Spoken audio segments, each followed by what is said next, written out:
I had my ice cup in my hand and I poured ice on my body on the toilet. And there was ice in my shirt. I did that. Hey everyone, and welcome back to my channel. I am finally back. I know it's been a couple of weeks since my last video. I've been going through some struggles and some hard times physically and emotionally, and so I just haven't felt up to filming, but I know I promised you guys a video talking about all of my top tips for getting through your first colonoscopy. So a lot of tips to help you with the prep process and the procedure. And yeah, so that's what this video is going to be today. I think I have about 12 tips for you guys or so. So let's get right into the video. So tip number one is to stock up on water and coconut water and things that are going to keep your electrolytes up and to keep you hydrated. I know for me personally, I don't drink Gatorade because it's just so full of sugar. I drink something called liquid IV, and if you're a regular to this channel or if you have dysautonomia or POTS like I do, you're probably familiar with liquid IV. It is an electrolyte powder that you put in water, and it has all kinds of sodium, potassium, and electrolytes to keep you hydrated. So that's what I use. So I had stocked the fridge full of water, giant water bottles, coconut water. I found coconut water to be hugely helpful in my staying hydrated. I dehydrate very easily, and so I was really worried about that during the prep, but I just have a feeling that the coconut water really helped me to stay hydrated. And not only electrolytes, water, and the coconut water, but I also drank a ton of chicken broth with added salt. So I was pumping my body full of fluids as much as I possibly could, and I know that that's what helped me get through it and not feel as bad as I possibly could. I usually get a lot of brain fog, and even after or during and after my prep, I didn't have brain fog at all. So that was awesome. So that's my first tip. Hydrate, hydrate, hydrate. Can't say it enough. Tip number two may be a little TMI, but this whole video kind of is TMI for some people. But my tip is to use petroleum jelly down there after you use the restroom. I just put some on a tissue or a wipe and put it on my behind after I went, and I have a feeling if I hadn't done that, I would have been in excruciating pain. But it definitely offset some of the discomfort and the soreness and the pain by using that. It was life-saving, and I had read about it in many articles during my research, and it's number two for a reason. Don't skip this step. Don't say, oh, I'll be all right. Like, you need it. So petroleum jelly or some other type of substance that's going to keep you let's move on. So tip number three that I found useful was to have a cold wash rag, because for me during the prep and going to the restroom so much, I got really overheated. I got hot for whatever reason. That's how my body reacted, and so I had a cold wash rag on my neck to help keep me cool, and that really helped me. It helped me to stay cooler and not get so hot. And I don't know about for you, but when I feel so hot and icky, I just tend to panic and just feel like, what is going on with my body? So keeping cool was definitely something that helped me. Tip number four is more for distracting yourself during the prep, but it is to have a laptop or TV, movies, Netflix, something to keep you distracted. So for me, like you saw in my previous video, which if you haven't, I have the video vlogging my colonoscopy and prep. I'll link it above.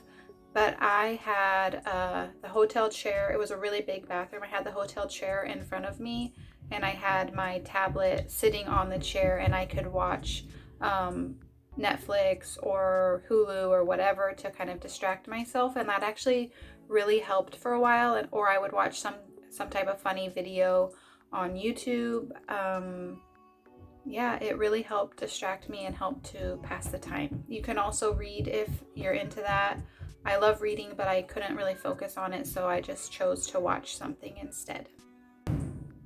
So tip number 5 is not maybe like huge, but I think it was important, and it was something more for aesthetics and comfort, but maybe get your favorite candle. And I discovered this candle while I was in the hotel shopping online to have some things delivered, and it looked like it would smell really good, so I was like, okay, let's try it. Put it in the bathroom. It was so soothing. It was like this vanilla woodsy candle that smelled so good. And of course, when you're prepping for a colonoscopy, things probably won't smell great in the bathroom. I mean, I'm just guessing. I don't know, because I had this amazing candle lit and it was really fragrant, and so I don't know what could have been. So I just suggest to you that you have a candle ready to go so that you can maybe offset some of that what's the word?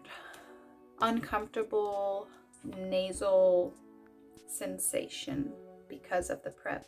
Just a thought, a candle. That's tip number 5. Okay, so tip number 6 has to do with the prep drink itself. My prep drink was called Soup Prep, and it tasted a lot like, you know those candies, the Smarties, they come in the little roll and they're kind of soft but hard.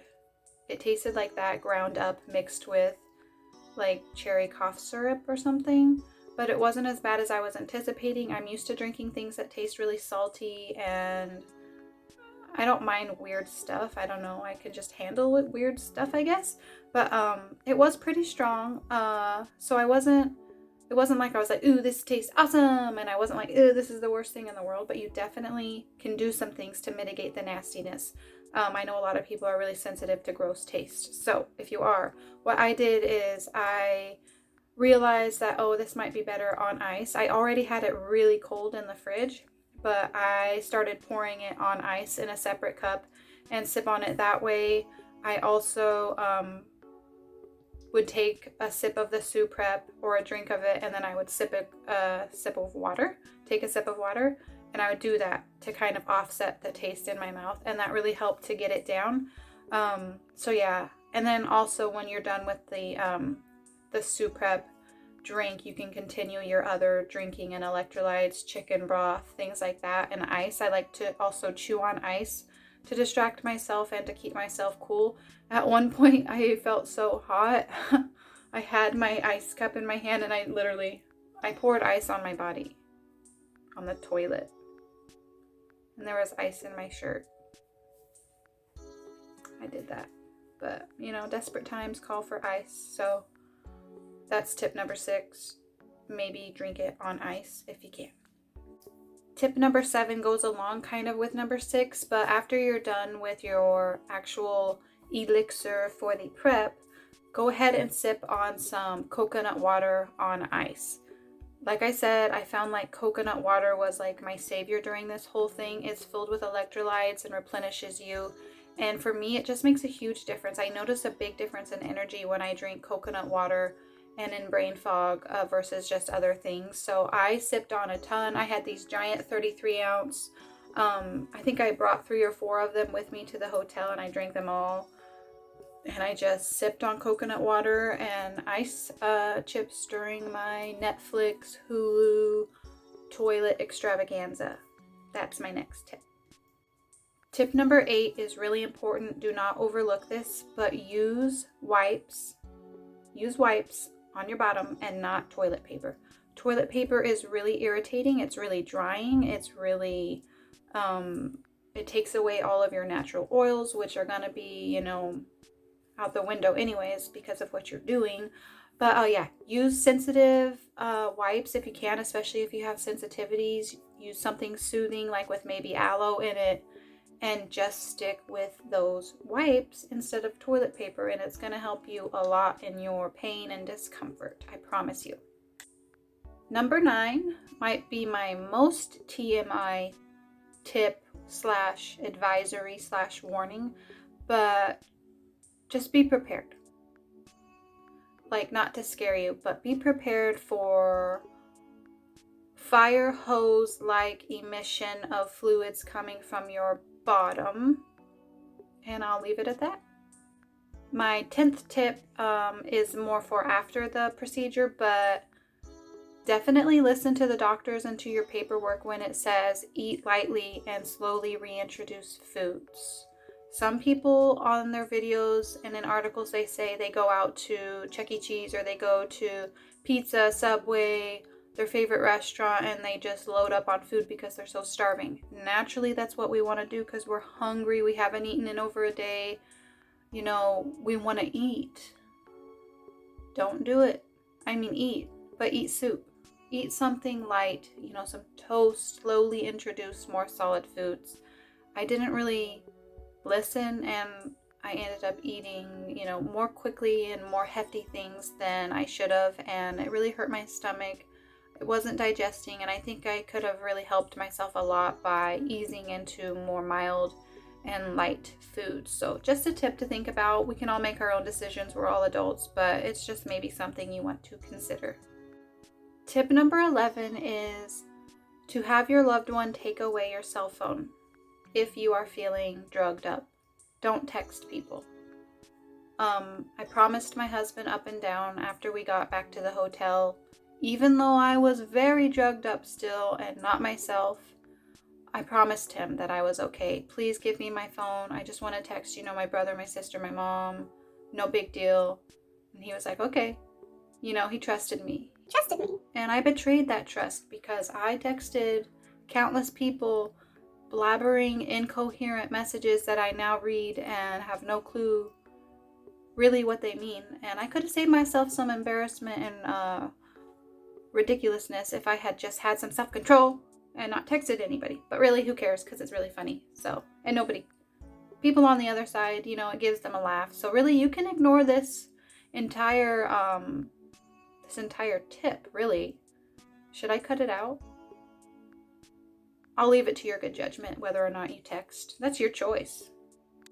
My 12th and final tip is to get the procedure done.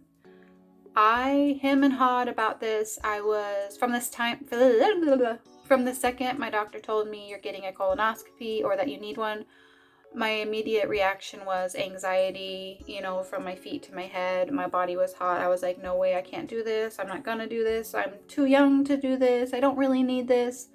But something inside of me was like, no, Whitney, you can do this. You need to do this. Just, if not for any other reason, but to just eliminate some reasons as to why you're having discomfort and pain, and it's really an important screening tool. So I talked myself into it, I talked myself out, I talked myself in, but really do the procedure. I know it's a scary thought. It seems so invasive and so unnatural to have somebody down there and looking up there and all that. It's uncomfortable, but it's doable, and I promise you, if I can do it, you can do it.